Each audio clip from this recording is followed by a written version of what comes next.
सीता की श्रद्धा और गया का रहस्य।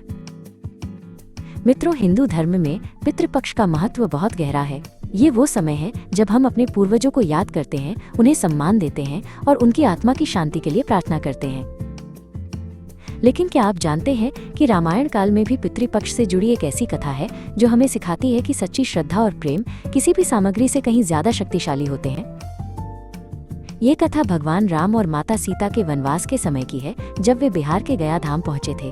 उस समय जो घटना हुई वो न सिर्फ हैरान करने वाली थी, बल्कि उसने गया के एक प्रसिद्ध स्थान को हमेशा के लिए बदल दिया। तो चलिए जानते हैं कि जब राजा दशरथ की आत्मा ने पिंडदान मांगा तो सीता के पास न तो सामग्री थी और न ही भगवान राम। फिर भी उन्होंने ऐसा क्या किया कि राजा दशरथ को मोक्ष मिल गया। और क्यों फल्गु नदी आज भी सूखी है, आइए सुनते हैं पितृपक्ष की इस अद्भुत और अनसुनी कथा को। वनवास के दिनों में भगवान राम और माता सीता गया धाम के पवित्र तट पर पहुंचे। ये वो स्थान था जहां पितरों को मोक्ष मिलता है। एक दिन भगवान राम को कुछ आवश्यक सामग्री एकत्रित करने के लिए दूर जाना पड़ा। उन्होंने सीता को आश्रम में प्रतीक्षा करने को कहा।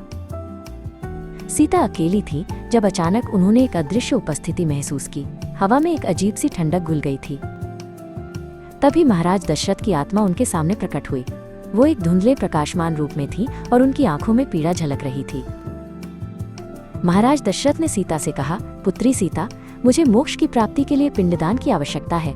मेरा समय समाप्त हो रहा है। सीता व्याकुल हो उठी।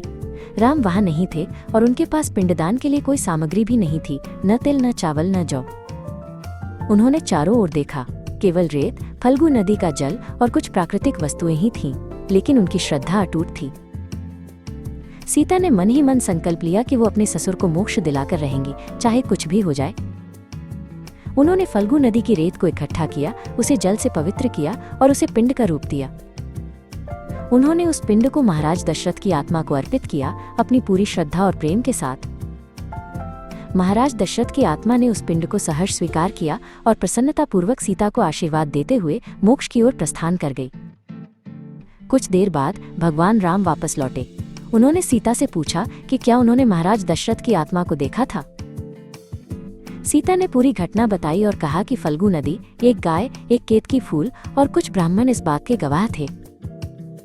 लेकिन जब राम ने गवाहों से पूछा तो फल्गु नदी, गाय और केतकी फूल ने किसी अज्ञात भय या स्वार्थवश झूठ बोल दिया। यहाँ तक कि वहां उपस्थित ब्राह्मणों ने भी दान की लालसा में सीता के सत्य को नकार दिया। सीता को गहरा आघात पहुंचा। उनकी सच्ची श्रद्धा को झूठलाया गया था।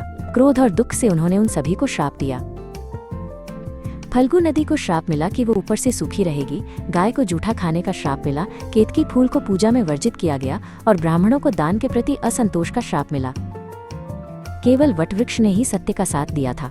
सीता ने उसे अमरता और सम्मान का आशीर्वाद दिया।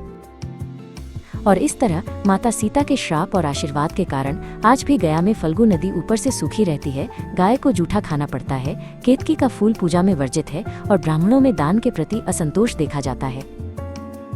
वहीं वटवृक्ष अपनी लंबी आयु और अमरता के साथ सत्य का प्रतीक बनकर खड़ा है। यह कथा हमें सिखाती है कि हमारे पितरों के लिए किया गया कोई भी कर्म केवल बाहरी दिखावे या नियमों पर निर्भर नहीं करता, बल्कि वो हमारी सच्ची श्रद्धा और हृदय की पवित्रता से जुड़ा होता है। हमें अपने पूर्वजों का सम्मान सच्चे मन से करना चाहिए, क्योंकि उनका आशीर्वाद ही हमारे जीवन में सुख समृद्धि लाता है। अगर आपको ये कहानी पसंद आई हो तो लाइक, शेयर और सब्सक्राइब करें स्टोरी बुक सेंट्रल।